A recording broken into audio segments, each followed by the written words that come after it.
Hello friends, it is English Teacher Channel for Good English. In today's topic, we are going to discuss about what is Bridge course. What is Bridge course? सेतू अभ्यासक्रम आणि त्याच्यामधील activity number 7 याच्याबद्दल आपण बोलणार आहोत. परंतु before starting let us see what is the bridge course. Bridge course is a course brought by the government of Maharashtra for the students who have passed their standard last year, but due to pandemic situation they could not go to the school. They did not sit on the benches and they did not learn the lessons face to face. So it is the course for the students. It is bridge course, you may say.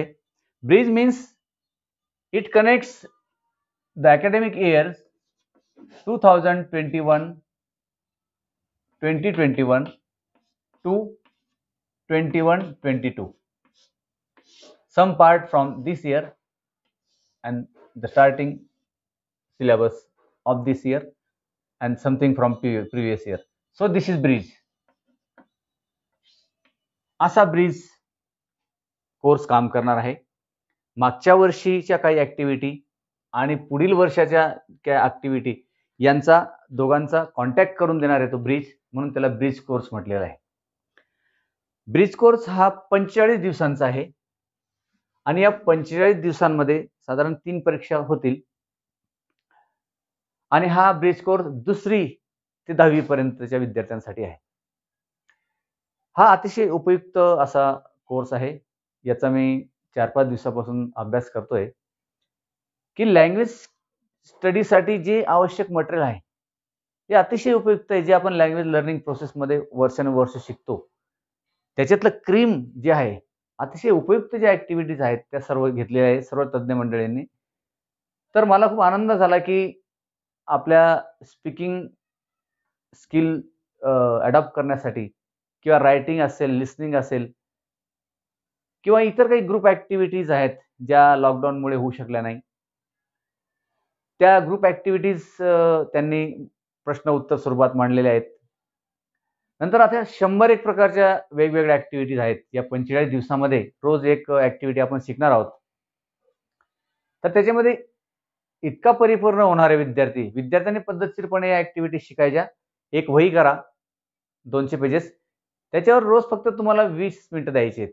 20 मिनिटांमध्ये activity बघा, ती activity सोडवा. येत नसेल तर demo lesson पण दिलेला आहे आणि त्याच्या पलीकडे तुम्हाला अजून मदत लागली तर तुम्ही दीक्षा ॲपवर जाऊ शकतात. ते लिंक पण दिलेली असते.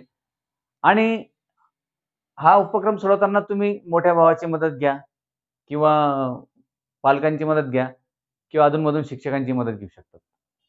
तर असं आहे, चांगल्या पद्धतीचा एक ब्रिज कोर्स आता आलेला आहे. तर विद्यार्थ्यांनी ब्रिज कोर्स जर फॉलो केला सर्व 45 दिवसापर्यंत, आपलं शालेय शिक्षण चालू ठेवून हा कोर्स करायचा आहे. वही करा, परीक्षा पण होईल आणि सहजपणे अभ्यासा. त्याच्यामध्ये तुमचा रोल महत्वाचा आहे, विद्यार्थ्याचा रोल त्या ठिकाणी महत्वाचा आहे आणि शिकवणाऱ्याचा रोल कमी आहे. आम्ही फक्त मदतनीस राहू शकतो, गाईड राहू शकतो, परंतु विद्यार्थ्यांना स्वतः शिकायचं आहे. अशा पद्धतीने सेतूबद्दल वेळोवेळी प्रत्येक लेक्चरमध्ये माहिती मी देत राहील. तर आजचा जो आपला टॉपिक आहे तो आहे ऍक्टिव्हिटी नंबर 7. या ब्रिज कोर्स मधली ऍक्टिव्हिटी 7 जी आहे स्टँडर्ड 8 साठी आपण आज घेणार आहोत. STD 8 8वीच्या इयत्तेसाठी 7वी ऍक्टिव्हिटी घेणार आहोत. त्याच्यामध्ये त्याने दिलेलं आहे की कम्युनिकेशन आणि एक दुसरी ऍक्टिव्हिटी आहे. तर त्याच्याबद्दल आपण सविस्तर बोलूया. चला तर मग सुरू करूया. Activity number 7 standard 8 subject English. Let us begin.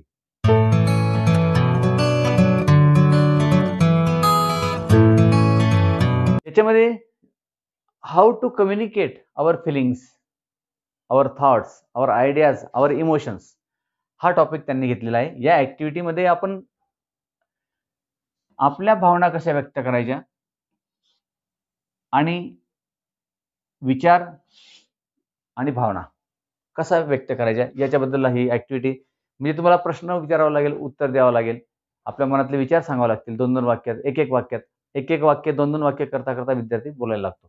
दुसरी एक अतिशय चांगली ॲक्टिव्हिटी या ठिकाणी ओनियन रिंग ॲक्टिव्हिटी. ओनियन हा गोल असतो, कांदा गोल असतो, त्याप्रमाणे ही ॲक्टिव्हिटी आहे. अतिशय सुंदर ॲक्टिव्हिटी त्यांनी मांडलेली आहे. खूपच उपयुक्त ठरेल मुलांसाठी. याच्यामध्ये एक सर्कल केलेलं आहे, बाहेर आउटर सर्कल, त्याच्या ठिकाणी मुलं उभे केलेले असतील असे, आणि मधलं जे सर्कल आहे ते क्लॉकवाईज डायरेक्शनने फिरेल असं, तिथे पण मुलं असतील. आता फिरताना हे मुलं ज्यांच्या समोर येतील त्यांना ते प्रश्न विचारतील. यावेळेस प्रश्न विचारतील, पुढच्या वेळेस तो फिरला इथे, तो प्रश्न याला विचारेल. म्हणजे मधलं सर्कल हे फिरत राहील क्लॉकवाईज डायरेक्शनने आणि त्या बाहेरच्या मुलांना प्रश्न विचारत जाईल. अशा प्रकारची चांगली ॲक्टिव्हिटी आहे. आणि जी 7वी ॲक्टिव्हिटी त्याच्याबद्दल आपण आता शिकणार आहोत. चला तर मग प्रत्यक्ष आपण ॲक्टिव्हिटी बघूया. हा, विद्यार्थी मित्रांनो, आपला ब्रिज कोर्सचा PDF ओपन करा आणि त्यामध्ये तुम्हाला दिसेल बघा, ब्रिज कोर्स 8वी साठी गव्हर्नमेंट ऑफ महाराष्ट्राने आणलेला ब्रिज कोर्स असा 8वी इयत्तेसाठी PDF उघडा आणि एक 200 पेजेस वही करा. त्याच्यामध्ये हे ॲक्टिव्हिटीज तुम्हाला लिहून घ्यायच्या आहेत आणि त्याच्यावर सराव पण करायचा आहे. अतिशय उपयुक्त असा ब्रिज कोर्स आहे. तर आज आपण 7वी ॲक्टिव्हिटीबद्दल चर्चा करणार आहोत. अतिशय उपयुक्त अशी 7वी ॲक्टिव्हिटी बघा पुढे. 7वी ॲक्टिव्हिटीमध्ये कम्युनिकेशनवर विशेष भर दिलेला आहे. How to express our thoughts and feelings याच्यावर जोर दिलेला आहे. ही ॲक्टिव्हिटी नंबर आता येईल 7 आहे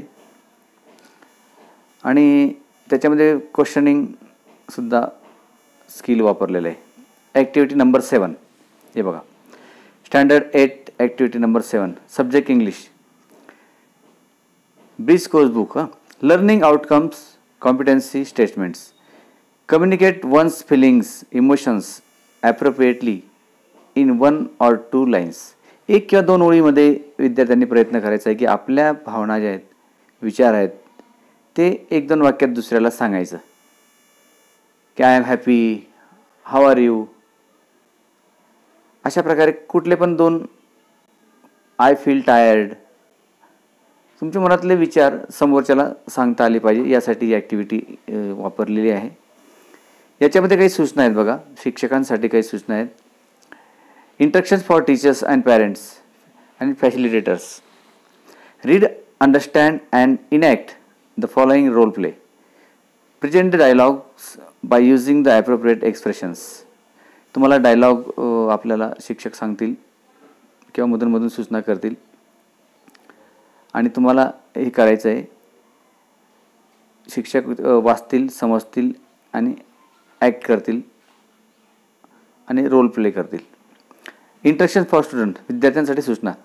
रीड, अंडरस्टँड अँड इनॅक्ट. वाचा, समजून घ्या आणि त्याप्रमाणे कृती करा. Think upon the role play and prepare your own dialogues by using the given appropriate expressions. विचार करायचा आहे आणि तुम्हाला रोल प्ले करायचा आहे. म्हणजे प्रत्यक्ष तुम्हाला तर संभाषण करायचं, 2 व्यक्ती घ्यायच्या. स्वतः तुम्ही इथे सुमन आणि मीनू 2 मुलींचं संभाषण दिलेलं आहे. तर ही एक ॲक्टिव्हिटी, लर्निंग ॲक्टिव्हिटी आहे and you have to play the role, you have to ask the questions and the answer will be given your partner. बघा, या ठिकाणी 2 girls are talking with one another. Suman says, hi Minu.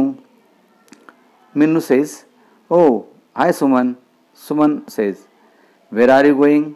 बघा, प्रश्न विचारलेला आहे तिने, प्रश्न कौशल्य इथं वापरलेलं आहे. म्हणजे तुम्हाला आता समोरच्याला विचारायचंच आहे, प्रश्न बनवायचा आहे. एक नमुना दिलेला असतो किंवा तुम्हाला याला पॅरलल ॲक्टिव्हिटी दुसरी बनवावी लागेल की तुम्ही एक तुमचं पार्टनर घ्या, दुसरी मैत्रीण घ्या, तिला विचारा what are you doing, will you go to the market, when will you come back.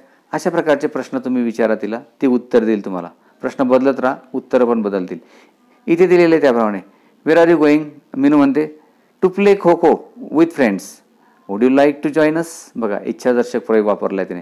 Kho kho खेळायला मी जाते, तुला आम्हाला जॉईन व्हायला आवडेल का. म्हणजे इथे शासनाचा जो हेतू आहे तो म्हणजे विद्यार्थ्याला प्रश्न उत्तर यावं, हा हेतू आहे. आणि ॲक्टिव्हिटी त्यामुळे दिलेली आहे. Learning activity. सुमन म्हणते, oh sorry, I have some pain in my knees. मला गुडघ्यांमध्ये काही वेदना आहेत. मग मीनू म्हणते, then you should take rest and go to doctor. Can I help you? डॉक्टरकडे जा, मदत घे, मी तुला मदत करू शकते का, असा त्याचा अर्थ आहे. सुमन म्हणते, no thanks, I shall see a doctor with my mom. आता बघा, मी डॉक्टरकडे जाईल किंवा डॉक्टरला भेटेल, तिथं वापरलं आय शॅल सी, म्हणजे मी डॉक्टरला लवकरच भेटेल आईच्या मदतीने. आणि मग मीनू म्हणते, ओके बाय, टेक केअर. म्हणजे अशा प्रकारचं जेव्हा तुम्ही संभाषण ऐकतात, ॲक्टिव्हिटी देण्याचा हेतू की तुम्ही पॅरलल ॲक्टिव्हिटी तयार करा, म्हणजे तुम्हाला एका ॲक्टिव्हिटीतून दुसरी ॲक्टिव्हिटी बनवता यावी आणि लर्निंग प्रोसेस सुरू राहावी, हा हेतू या ठिकाणचा आहे ॲक्टिव्हिटीमध्ये. तर याच्यामध्ये अजून पुढचा जो मुद्दा आहे, सॉल्व ॲक्टिव्हिटी दिलेली, एक सोडवलेली ॲक्टिव्हिटी डेमो दिलेला आहे विद्यार्थ्यांसाठी. Nihal says, why didn't you come to school yesterday. बघा, इथे भूतकाळ वापरला आहे त्याने, की तू काल शाळेत का आला नाही. Why didn't you come negative question आहे, अतिशय महत्त्वाचा आहे इंग्लिश स्पीकिंगसाठी, लर्निंगसाठी. तू का आला नाही. Why didn't you come, why didn't you study, why didn't you write an essay, why didn't you play cricket yesterday. म्हणजे तू का खेळला नाही. जेव्हा भूतकाळात आपण वापरतो, निगेटिव्ह वापरतो, डीड वापरतो आपण. Sumit says, my father was ill. Sumit म्हणतो की माझे वडील आजारी होते. I must be with him. मी त्यांच्याबरोबर असायलाच हवं. Nihal says, oh I am sorry, how is he now. हो, मला माफ करा, मला माहीत नव्हतं. कसं काय त्यांची तब्येत आता, ठीक आहे ना. Sumit says, well brought some medicines. इथे एक सब्जेक्ट त्याने ओमिट केलेला आहे बघा. Brought some medicines from doctors prescription. इथे आय करता गृहीत धरू आपण. Well I brought some medicine from doctor prescription. डॉक्टरांनी प्रिस्क्राईब केलेले मेडिसिन मी आणले. ब्रॉड वापरला आहे, भूतकाळ वापरला आहे. हा पॅसेज भूतकाळमधलाच आहे, हे संभाषण भूतकाळमधलंच आहे. ही इज बेटर नाव. ते आता चांगले आहेत. काल औषधे आणली, नंतर मग आजारी होते, हे पास्ट टेन्स वापरलं आहे. आता निहाल म्हणतो, if you need my help I shall help you. Conditional clause वापरला आहे बघा. पहिली कंडिशन वापरली त्याने, जर तुला माझी गरज पडेल तर मी तुला मदत करेल. सिम्पल प्रेझेंट आणि सिम्पल फ्युचरची जोडी असते conditional क्लॉजमध्ये.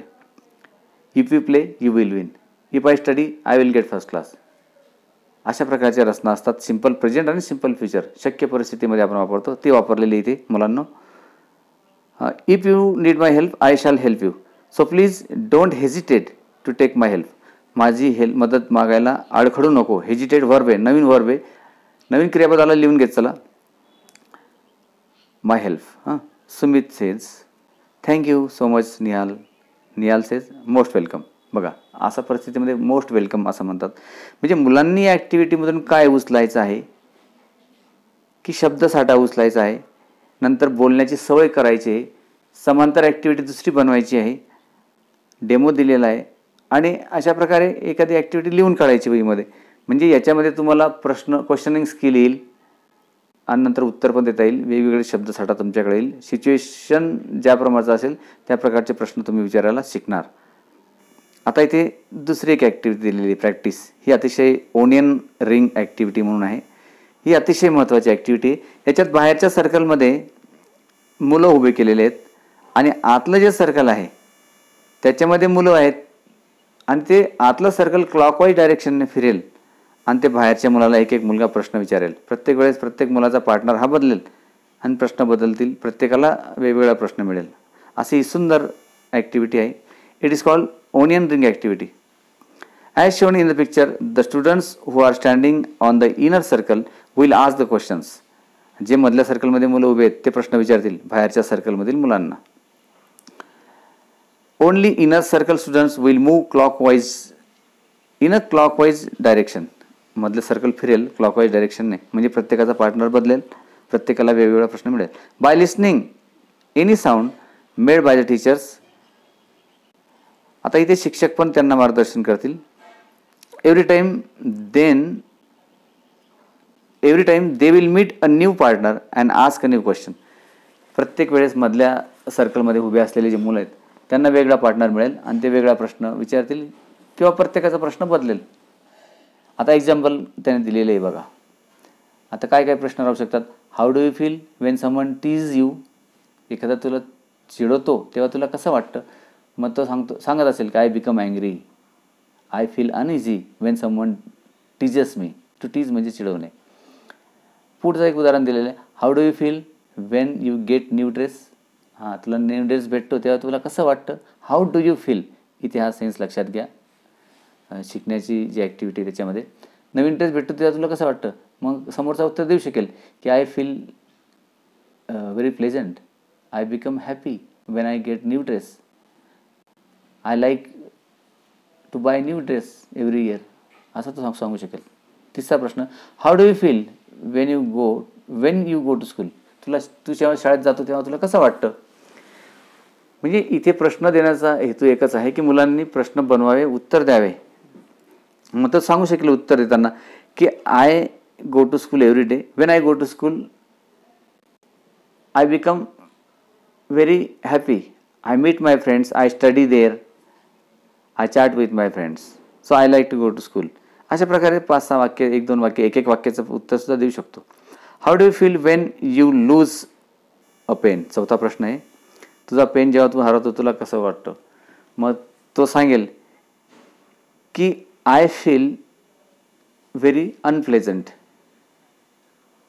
Wien I lose my pen.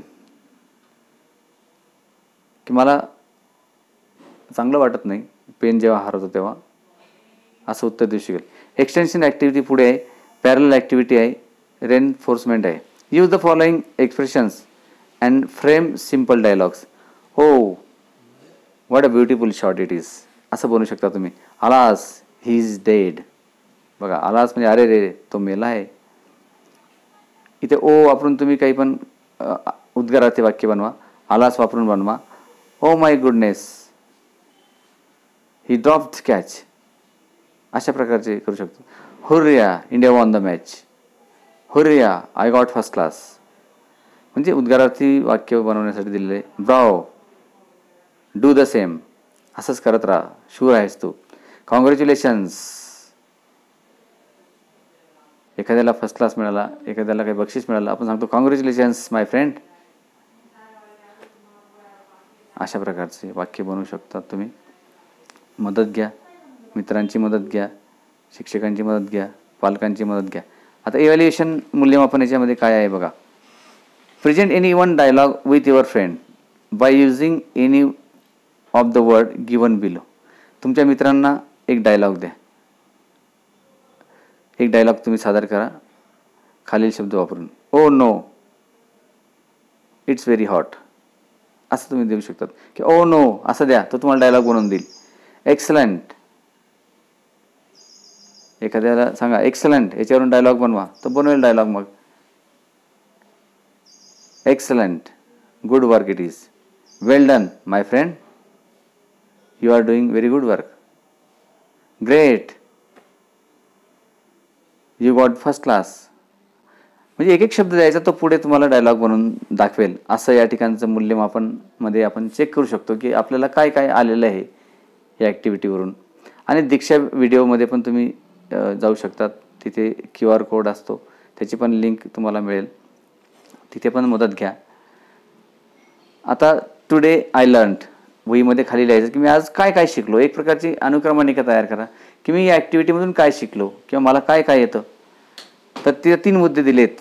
How to communicate my own feelings emotions appropriately in 1 or 2 lines. 1 किंवा 2 वाक्यात मी माझ्या भावना किंवा विचार कसे मांडतो हे तुम्ही लिहा. वहीमध्ये रोज ॲक्टिव्हिटी लिहा. त्याच्याखाली लिहा की या ॲक्टिव्हिटीमध्ये मी काय शिकलो. Working in groups and helping each other. हा, ग्रुपमध्ये काम करायला शिकलो, एक दुसऱ्याला मदत करायला शिकलो, प्रश्न विचारायला शिकलो, उत्तर द्यायला शिकलो. Framing different questions. हे महत्त्वाचं स्किल आहे.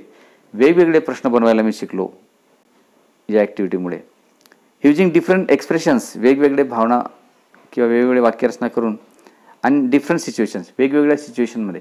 मग आपण याच्यापूर्वी शिकत होतो की इंग्लिश स्पीकिंगसाठी तुम्हाला वेगवेगळ्या सिच्युएशनमध्ये प्रश्न विचारता आले पाहिजे.